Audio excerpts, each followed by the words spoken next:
इस सवाल के साथ कि दूसरे चरण में जो मतदान हो रहा है वो अगर कम है तो क्या मतलब और अगर कहीं ज्यादा है तो उसका क्या मतलब। दूसरे चरण का चुनाव किन मुद्दों पर टिका हुआ है यह समझने की कोशिश करेंगे। आज डिबेट लाइव में एक खास पैनल हमारे साथ जुड़ रहा है। मेरे साथ स्टूडियो में मौजूद है वरिष्ठ पत्रकार मनोज गैरोला जी, आप एडिटर इन चीफ है न्यूज नेशन नेटवर्क के। हमारे साथ वरिष्ठ पत्रकार एनके सिंह सर जुड़ चुके हैं। हमारे साथ एक और वरिष्ठ पत्रकार राहुल देव सर जुड़ चुके हैं। हमारे साथ हमारे सहयोगी वरिष्ठ सहयोगी विकास चंद्रा जुड़ रहे हैं, जो लगातार लंबे अरसे से भारतीय जनता पार्टी को कवर करते आ रहे हैं। हमारे एक और सहयोगी मोहित राज दुबे हमारे साथ जुड़ चुके हैं, जो एक लंबे वक्त से कांग्रेस पार्टी को कवर कर रहे हैं। आप सबका बहुत बहुत स्वागत। मनोज सर, सबसे पहले मैं आपसे समझना चाहूंगा सर, ये जो पहला चरण और दूसरा चरण 35% लोकसभा सीट, किस तरीके से आप एनालाइज कर रहे हैं सर इन दोनों चरणों के चुनाव को? देखिए, ऐसा है कि पहले चरण में जो बीजेपी के सामने सबसे बड़ी समस्या थी वो ये थी कि वोटिंग परसेंटेज बहुत कम हुआ था। वो पिछली बारी के मुकाबले 2019 के मुकाबले 7 से 8% के बीच के करीब वोटिंग परसेंटेज कम था। तो मेरे को लगता है कि वो देखते हुए फेज़ 1 के बाद बीजेपी ने कोर्स करेक्शन किया और एक नया मुद्दा वो लोग लेकर आ गए।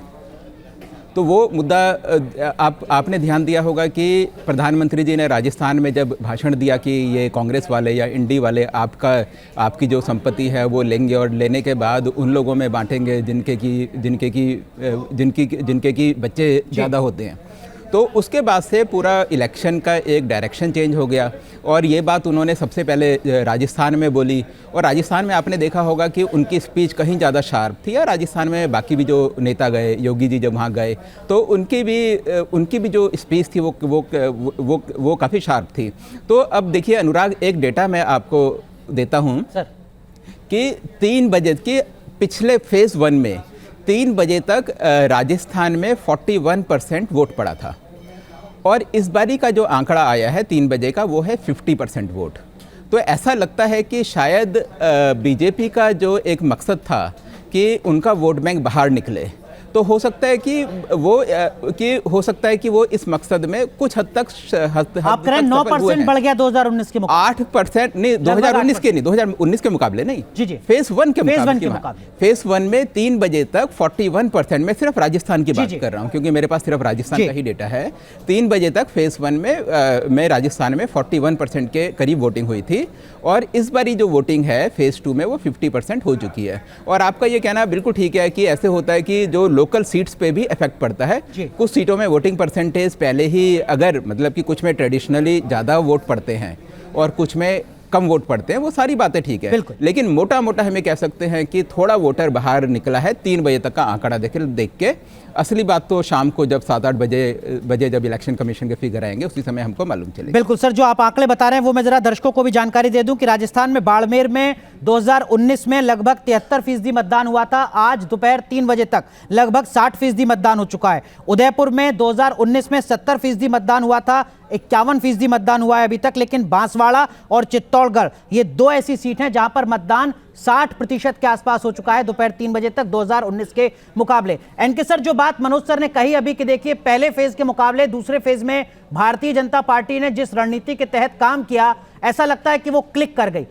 दोपहर 3 बजे तक राजस्थान के पहले चरण के मुकाबले दूसरे चरण में अगर वोट प्रतिशत 8-9% बढ़ रहा है तो आपको लगता है कि वो बीजेपी की उसी रणनीति का असर है? N K sir.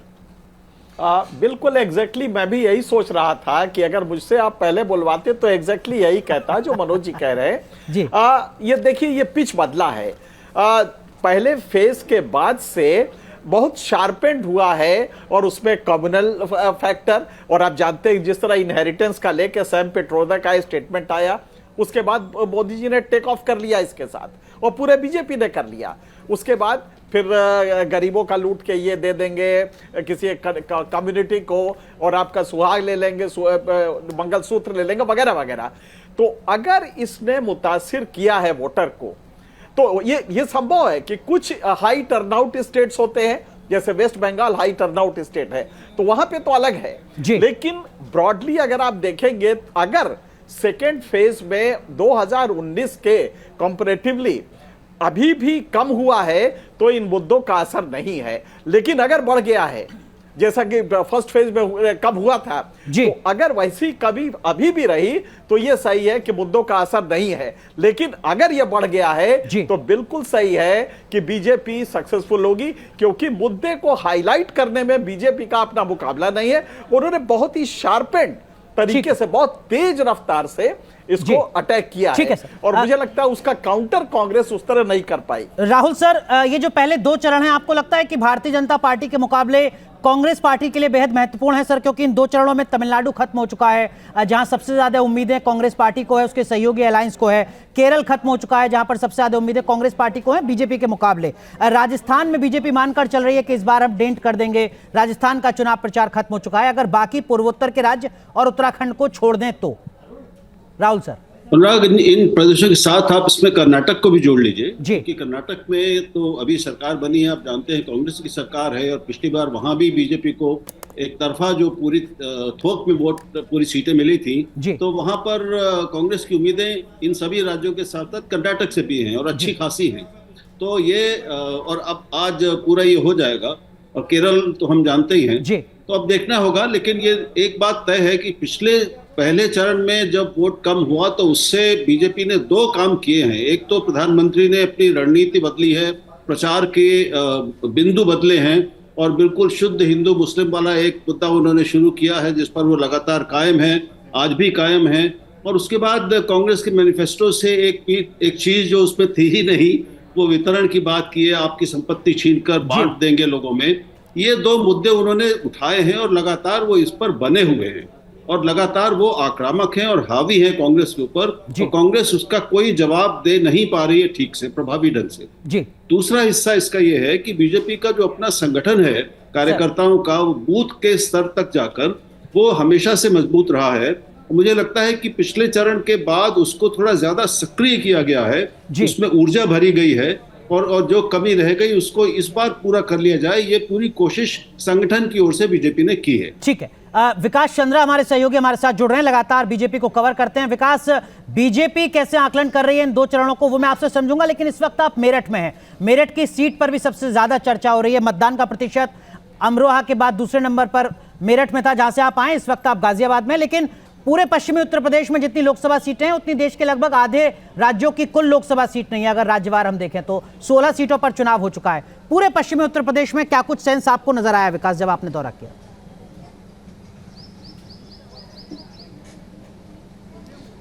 देखिए कि पश्चिमी उत्तर प्रदेश की अगर आप बात करें तो यहाँ गठबंधन का असर साफ तौर पर दिखाई दे रहा है कि जो सीट आरएलडी के पास है और उसका जो परंपरागत वोटर है, तो वो बिल्कुल सोच नहीं रहा है कि उसे करना क्या है, उसके लिए मुद्दे क्या हैं, एजेंडे क्या हैं, प्रत्याशी क्या है, वो बिल्कुल इस बात को तय नहीं कर पा रहा है। साफ तौर पर कह रहे हैं कि वो नलका जहाँ है वहाँ हमारे लिए ठीक है। उसी तरीके से जो बीजेपी का कोर वोटर है या बीजेपी के समीकरण में, बीजेपी के खांचे में जो लोग बैठ रहे हैं, वो लोग कह रहे हैं कि नहीं, जो हमारा समीकरण जहाँ है, जहाँ जातीय समीकरण है, यानी उसको कह सकते हैं जो पॉलिटिकल इंजीनियरिंग इन लोगों ने अपनाया है, तो उसका असर साफ तौर पर इस पश्चिम में दिखाई दे रहा है। लेकिन एक निराशाजनक स्थिति ये दिखाई दे रही है कि जो उम्मीद की जा रही थी कि लोग घरों से निकलेंगे और वोट डालेंगे, मत प्रतिशत पहली बार से ज्यादा होगा।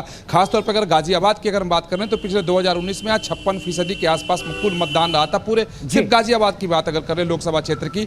और अभी तक क्या देखें, जिस बूथ पे मैं मौजूद हूं, जितने आंकड़े मैं अभी जुटाया हूं, तो शायद ही इस बार उस आंकड़े को छू सके। उसके पीछे एक जो दिन भर घूमने के बाद जो मैं कारण समझ पाया हूं कि शुक्रवार को यह मतदान हो रहा है, तो शनिवार रविवार आगे 2 दिन की छुट्टी है, तो बहुत सारे जो हाई राइज में रहने वाले लोग, सोसाइटीज का इलाका यहाँ ज्यादा है, तो लोग छुट्टी मनाने चले गए हैं। वहीं अगर गाजियाबाद के जो ग्रामीण इलाके हैं, जो लोनी और धौलाना का जो विधानसभा क्षेत्र है, वहाँ ग्रामीण क्षेत्र में मतदान ठीक है, लेकिन शहरी क्षेत्र में ठीक नहीं है, कम हो रहा है, मतलब लोग बाहर चले गए। ठीक है, मोहित राज दुबे, आपसे समझना चाहूंगा, एक लगातार सवाल, चर्चा लगातार होती रही कि देखिए साहब, जैसे ही वायनाड में वोट पड़ेंगे वैसे ही कांग्रेस पार्टी ऐलान कर देगी कि राहुल गांधी उत्तर प्रदेश में भी चुनावी मैदान में उतरेंगे। क्या वाकई इस रणनीति पर कोई काम करेगी अब कांग्रेस पार्टी, तब जबकि वायनाड में वोट डाले जा चुके हैं और वायनाड में भारतीय जनता पार्टी अपने वोट प्रतिशत को बढ़ाने के लिए लड़ाई लड़ रही है? क्या कांग्रेस को इस बात का अंदेशा है, इस बात का खौफ है, डर है?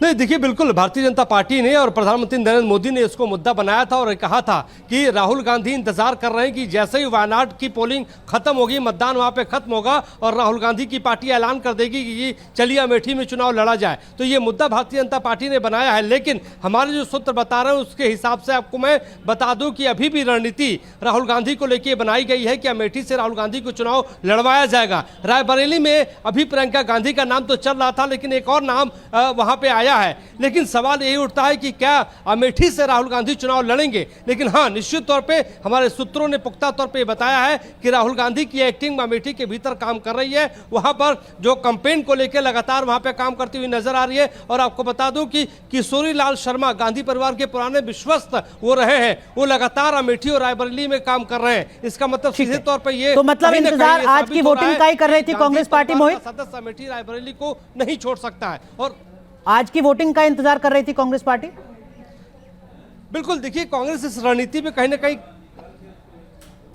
देखिए, कांग्रेस पार्टी ने ये बात तो नहीं कही है, लेकिन कहीं ना कहीं जो जिस तरीके से भारतीय जनता पार्टी ये कह रही है, लेकिन कहीं ना कहीं आपको ये भी हम बताते चले कि कांग्रेस पार्टी की रणनीति हमेशा से रही है। और राहुल गांधी से जब ये सवाल पूछा गया है कि क्या आप अमेठी से चुनाव लड़ेंगे, तो उनका सीधे तौर पर हमेशा से यही कहना रहा है कि जो है पार्टी तय करेगी, सीईसी केंद्रीय चुनाव समिति तय करेगी कि मुझे अमेठी से लड़ना है कि नहीं लड़ना है। ठीक है मनोज सर, लेकिन आपने मुद्दों का जिक्र तो शुरुआत में किया। सर, मैं अगर दक्षिण को पहले आपसे समझना चाहूंगा, आपको लगता है कि दक्षिण में भारतीय जनता पार्टी ने जिस तरीके से अपनी ताकत इस बार झोंकी है, जिसका जिक्र अभी राहुल देव सर भी कर रहे थे, हो सकता है कि केरल में कुछ चौंकाने वाले नतीजे आ जाएं भारतीय जनता पार्टी के लिए, वोट प्रतिशत के लिहाज से या सीट के लिहाज से, या दक्षिण भारत के बाकी राज्यों में भी? देखिए, ऐसा है कि जहाँ तक मेरी इंफॉर्मेशन है, तमिलनाडु और केरला की बात करें तो भारतीय जनता पार्टी को सीटों के टर्म्स में वहाँ कुछ हासिल नहीं होगा। तमिलनाडु की अगर, जैसे तमिलनाडु में तो इलेक्शन पूरा हो चुका है, वहाँ जो दो पार्टियाँ हैं डीएमके और एआईएडीएमके, वो बहुत ही ज़्यादा स्ट्रॉन्ग पार्टीज़ हैं, उनका कैडर काफ़ी ज़्यादा स्ट्रॉन्ग है। तो बीजेपी का तो जहाँ मेन एम वहाँ यही है कि एआईएडीएमके, क्योंकि अब जयललिता वहाँ नहीं है, उनकी डेथ हुए हुए 8 साल हो चुके हैं, तो उसके बाद वो पार्टी थोड़ी वीक होगी और उसका जो वोट बैंक है वो बीजेपी की तरफ शिफ्ट होगा।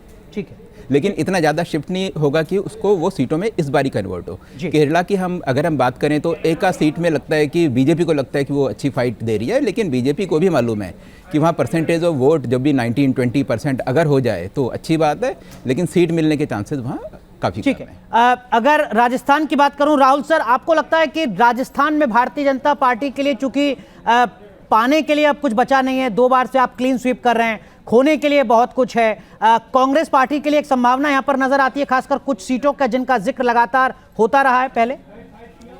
निश्चित रूप से राजस्थान में इस बार बहुत रोचक होगा। ये तो तय है कि पिछली बार की तरह उसी प्रतिशत का और उतनी ही सीटों का बने रहना बहुत मुश्किल है।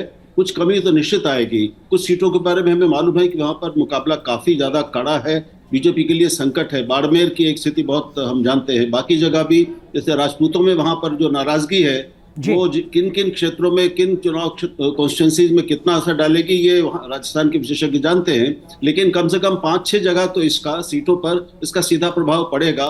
और पूरी कोशिशों के बावजूद बीजेपी अभी राजपूतों को अपनी ओर उनको मना नहीं पाई है, हम कहें पूरी तरह से। तो इस बार कांग्रेस की उम्मीदें अगर राजस्थान से हैं तो वो अकारण नहीं है, उनका एक आधार है। ठीक है एनके सर, एक चर्चा जो हर चुनाव में लगातार होती है वो इस दूसरे चरण के दरमियान भी हो रही है कि देखिए साहब, अगर इस बार मतदान का प्रतिशत बढ़ गया है तो इसका मतलब नतीजे के लिहाज से क्या होगा? क्या मतदान का प्रतिशत का बढ़ना सत्ता में वापसी है? क्या वोट प्रतिशत का घटना सत्ता से हटना है? क्या वाकई इन सब बातों का कोई मतलब है या ये मिथक हैं जो अब खत्म हो चुके हैं, टूट चुके हैं?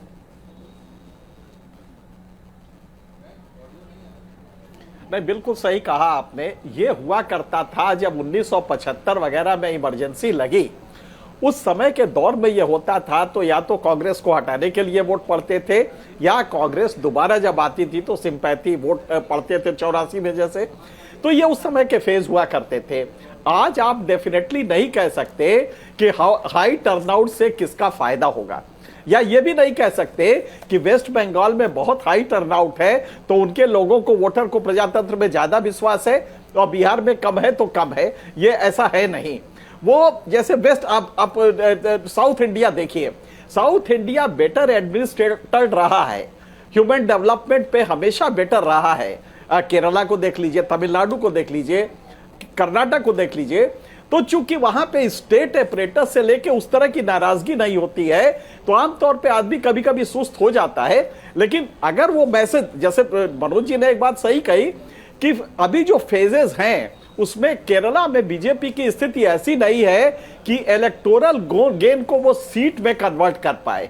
वो बिल्कुल सही है कि 18 से 20% वोट आएंगे, लेकिन इससे आपको सीट में कन्वर्ट नहीं हो पाएगा। और यही आपको याद होगा कि कई राज्य ऐसे रहे जहां पे बीजेपी को बहुत समय तक 18-20% वोट मिलते रहे, सीटें नहीं मिलती थी।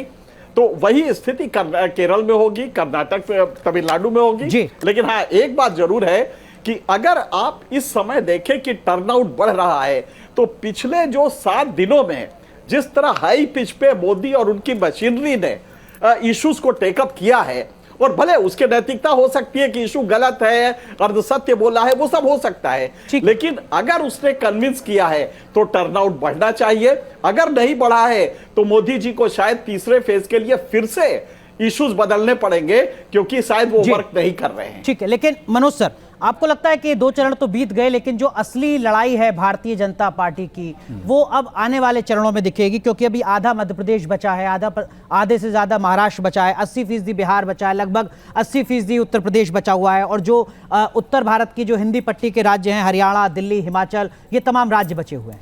हाँ, देखिए ऐसा है कि अगर बीजेपी का टारगेट इस बारी 400 का है, या फॉर दैट मैटर अगर पिछले जैसे उनकी पहले 303 सीटें थी, अगर उसको भी उन्हें रिटेन करना है, तो हर फेस में उनको बहुत अच्छे से इलेक्शन फाइट करना पड़ेगा। और मैं ये NK सिंह और वो राहुल देव जी ने एक बड़ी इंटरेस्टिंग बात बोली थी कि कांग्रेस के पास बीजेपी का काउंटर नहीं है। बीजेपी ने जब कोर्स करेक्शन किया, इसका जो पॉलिटिकल डिस्कोर्स जब फर्स्ट फेज 1 के बाद चेंज किया, तो बीजेपी के पास काउंटर नहीं है। तो काउंटर की तो आप बात छोड़िए, सैम पिट्रोडा ने तो सेल्फ गोल करने वो है इसमें किए हैं। तो कांग्रेस के पास, अगर कांग्रेस ऐसे ही डायरेक्शनलेस रही, और अगर बीजेपी क्योंकि बीजेपी की मशीनरी बहुत बड़ी है और वो बहुत इफेक्टिव तरीके से अपनी बात कन्वे कर सकते हैं, तो अगर वो उसी तरीके से कन्वे करते गए, तो मेरे को लग रहा है कि बीजेपी के लिए आने वाले फेसेस भी में बहुत ज़्यादा दिक्कत नहीं हो। मोहित, जो बात मनोज सर कह रहे हैं, क्या कांग्रेस पार्टी संगठन भी इस बात को समझ रहा है कि सैम पित्रोदा 2024 में 2014 के मणिशंकर अय्यर बन चुके हैं हमारे लिए?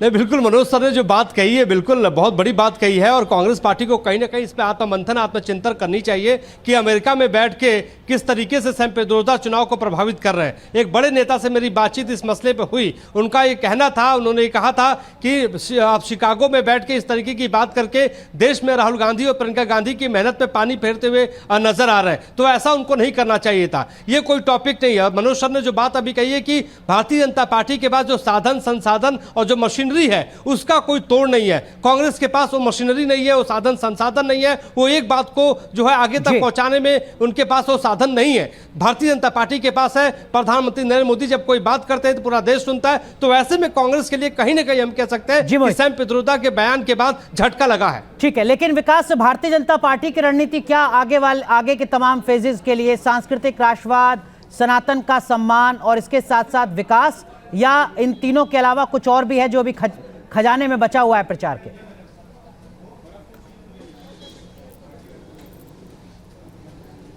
देखिए, अगर बीजेपी नेताओं से और उनके रणनीतिकारों से अगर बात की जाए, अगर चुनाव के मुद्दे और एजेंडे पर चर्चा की जाए, तो वो सिर्फ विकासवाद की बात करते हैं। लेकिन जब भी चुनावी सभा में जाते हैं, चुनावी मंच पर उतरते हैं, तो क्या मुद्दे हैं और क्या एजेंडे हैं वो बिल्कुल सामने क्लियर हैं। क्योंकि जो सांस्कृतिक राष्ट्रवाद है या धर्म का जो उनका एजेंडा है, हिंदुत्व का जो मुद्दा है, वो उनका कोर एजेंडा है, कोर इशू है, उससे वो बिल्कुल अलग हट नहीं सकते। और जैसे ही उससे मिलता जुलता कोई मुद्दा मिलता है तो तपाक से लपक लेते हैं और उसको फिर से भुनाने की कोशिश करते हैं। और आप देखें कि जैसे ही सैम पित्रोदा का बयान आया, उससे किस तरीके से बड़ी खूबसूरती के साथ बीजेपी के नेताओं ने और खासतौर पर प्रधानमंत्री नरेंद्र मोदी ने हिंदुत्व से उसे जोड़ दिया और मंगलसूत्र से उसे जोड़ दिया और उस मुद्दे को उठाया और बिल्कुल पूरा मामला ही घूमता हुआ नजर आया और घूम गया है। तो बीजेपी की रणनीति शुरू से रही है और मौके का फायदा उठाने में बीजेपी के नेताओं की कोई शान ही इसमें नहीं है। तो यहाँ पर कांग्रेस कमजोर साबित हुई है और यहाँ बीजेपी उन्हीं के हथियार से उन पे हमला करती हुई नजर आ रही है। उनके ही मैनिफेस्टो से मुद्दे को उठा लिया गया, उनके ही नेताओं के बयान को उठा लिया गया। और क्या आपको लगता है कि इसी चुनावी एजेंडे को और ज्यादा अग्रेशन देगी आने वाले चरणों में भारतीय जनता पार्टी? हाँ, देखिए, अगर आज वोटिंग परसेंटेज अगर कम नहीं होता है, अगर भले ही बढ़े ना, अगर 2019 के इक्वल भी अगर पहुंच जाए, तो मुझे लगता है कि बीजेपी इसी एजेंडे को आगे लेके जाएगी। क्योंकि आप अगर आज भी पीएम की स्पीच देखें तो ये एजेंडा उसमें बिल्कुल साफ दिखता है। मतलब राम मंदिर की भी बात होगी, सनातन पर खतरा है, इसका जिक्र भी होगा विकास के साथ साथ। मनोज सर। हाँ जी, हाँ जी।